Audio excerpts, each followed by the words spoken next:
we're going to look at molar mass. Molar mass, or sometimes we can talk about this as formula mass, is the mass of 1 mole of a compound. Now, a mole of a compound contains 6 times 10 to the 23rd molecules. And if we're looking at glucose, which has the formula of C6H12O6, it would have 6 times as many carbons, 12 times as many hydrogens, and again 6 times as many oxygens. So if we wanted to break it down into individual atoms, we could look at it this way. The number of atoms when you're actually dealing in chemistry and working in the lab is pretty unimportant. We're really interested in grams. But the problem is all of our equations are written in number of particles, and number of particles can be thought of as moles. Again, a mole is a lot like a super dozen. A dozen represents 12, whereas a mole represents 6 times 10 to the 23rd. The number of particles in a mole is known to more significant digits, but for ease of doing the slide here, I'm going to round it off to just 1 significant digit here. Anyway, we need to use the mass of these groups of atoms. We need to use the mass of what a compound weighs, what a mole of a compound weighs.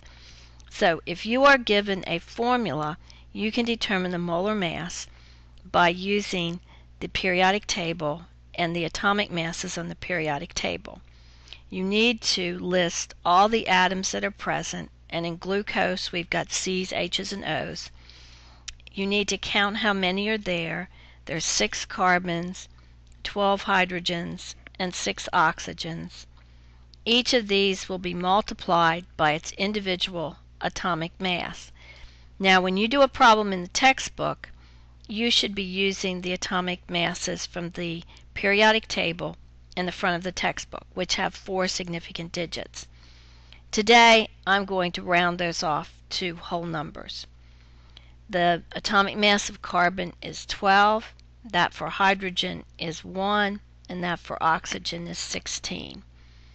When I multiply each of these, 6 times 12 is 72, 12 times 1 is 12, and 6 times 16 is 96. This adds up to a total of 180.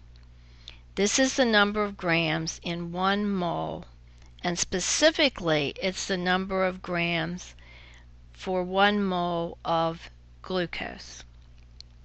It cannot be used for any other substance. This only works for this particular formula. In the next slide, we'll see how we're going to use molar mass to allow us to go back and forth between grams and moles. Just like 12 inches per foot allows you to convert between feet and inches, 180 grams per mole will allow you to convert between grams of glucose and moles of glucose. So on the next slide, we're looking at converting from grams to moles. Again, here is our molar mass, and we're going to use that to do these conversions. A typical problem, you will be given either the number of grams of a substance or the number of moles. So if I were given 5 grams of glucose, I would want to cancel out the grams and put it in terms of moles, and the 180 needs to go on the bottom. 180 grams in 1 mole. I'm going to take 5, got to get rid of some of that, 5 and divide it by 180, and what I get on the calculator is 0.028. Since I only have 1 significant digit here, I'm going to make this 0.03 moles as my final answer. Now, on the other hand, if I have 0.3 moles of glucose and I want to convert that into grams, I start out with my 0.3 moles, and now I need to get rid of the unit moles and put it into grams. The 180 will go with the grams in 1 mole.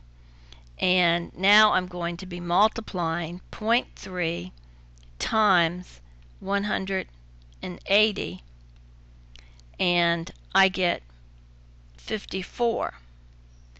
Now again, I'm sitting here with one significant figure, so I would actually represent this number as 50 grams if I rounded it back to one significant digit. But given any formula, you can calculate any molar mass, and you absolutely need to make sure that the molar mass matches the formula that you are trying to convert.